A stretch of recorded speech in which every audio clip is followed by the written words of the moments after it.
We're on chapter 8. And I turned 40 in 5 days. I'm excited. You know, I'm ready. I'm ready or whatever. Um,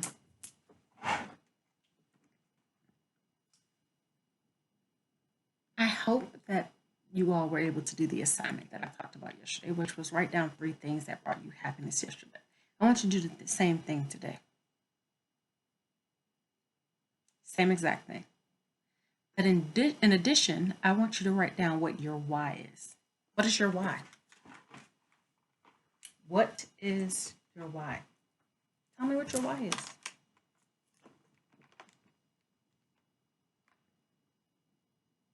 You gotta think about, you know, what you would say your why is, in addition to what 3 things brought you happiness. Now, don't forget that we also need to be writing down what our emotions are and what was triggering those emotions as well. So, what drives you to be the person that you are today? Why do you do the things that you do? You may say your family, you may say, your kids or whatever it may be, but your passion or your purpose is your mission in life. And mine is the community. Um, it's my calling. It's literally my conviction. Um, I'd honestly probably be happy every day if that's what I did. Um, and I'm thankful to be able to do some things with the community within my organization. I work with, a ton of different constituent groups, and it's pretty amazing. So, here's what I want you to think about when you're thinking about your why. Okay. I want you to think about,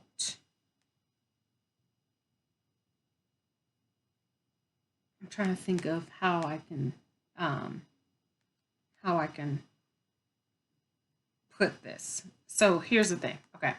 This is what I say. This is how you find your why. I want you to identify the things that you can do to make other people's lives better. Now, you have to have self awareness to do this, okay? In addition, I want you to think back to the activities that you did that made you forget about the passage of time. You know how people say time flies when you're having fun? Those type of moments are what my therapist calls the flow. Whatever, however you want to call it, these different activities are where your specific passions are. Number 3, I want you to recall what you like to do when you were a kid. Take those glimpses back to what you did in the past, what you loved to do. And as you reflect on your story called life, you're going to pick up on certain patterns that tend to repeat itself even as an adult. Number 4, before you can do anything well, at some point you have to do it without any type of knowledge, education, or competency. So think about the things that you are willing to do, even if it makes you look crazy or like a fool. Because you have to continue working at something even after you've made those mistakes and embarrassed yourself along the way. People avoid embarrassment, and it's for obvious reasons, right? But if you avoid doing anything that has the potential to embarrass you, then you won't end up doing anything that feels meaningful.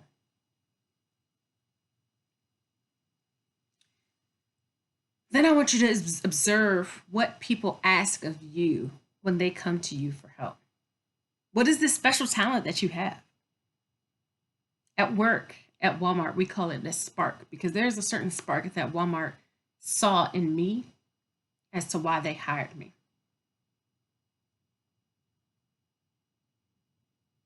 So, what is this talent? Are you some type of shoulder to lean on for your friends? What do people thank you for? What do people appreciate you for? Imagine what you would be doing if you learned that you only had a year left to live. I'm not asking you to think about death, but it forces you to focus on the truly important things. And this will lead you to your why.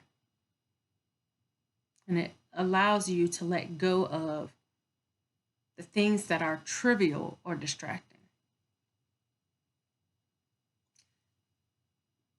This leads me to my conversation today, which I have a friend who has been our friend for many years since we lived in North Carolina and my husband worked for Merck.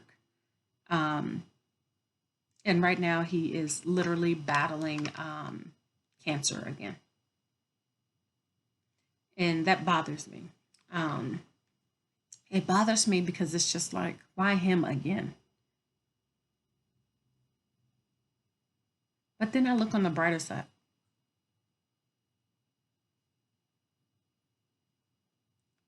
Like I told y'all, we can't question higher power. We have to let the higher power, whoever it is that you pray to, whoever it is that you believe in, or whatever it is that you believe in, we have to leave it to them. They have written the story for us. We're literally just the main character going through these pages in this novel.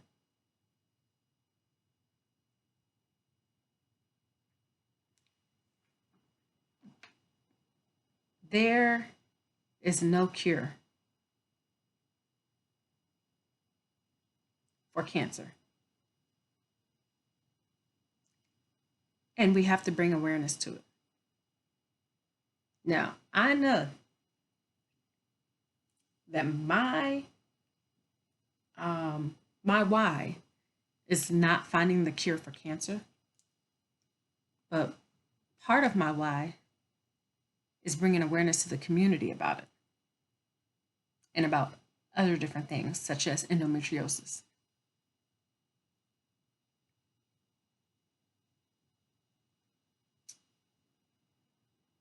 So as I think about my friend Steve every single day and worry about all the different things that he may have to go through,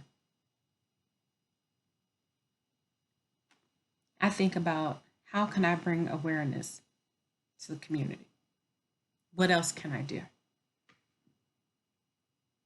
We donate, we read. With Breast Cancer Awareness Month, we have to also make sure that we're out here doing our self checks, men and women. Men and women. In the shower, you have to do those self checks, do those exams. But you know what? Steve's story is bringing a lot of awareness to the doctors, to other patients, to nurses. He could be the reason that a nurse decides to, get their MD to go further in their career, to learn more about this horrible, horrible cancer. At the end of the day, Steve's not in pain right now. And I'm thankful for that. And his family knows that we will support them day in and day out. But again, part of my why is to bring awareness to communities, especially minority communities, because of the lack of health care that is available. So do those things. Work on your why. Write down 3 things that brought you happiness and track those emotions and the triggers. And we'll go from there. So, 5 more days, I'll be 40. People are just going to have to accept me for who I am.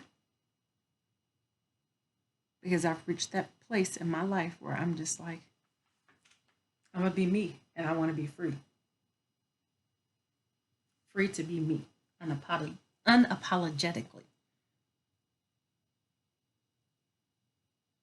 So be well, put your red lipstick on, Vaseline them elbows, get those knees. Let's live together and go on this journey together. Be well, and I love you all.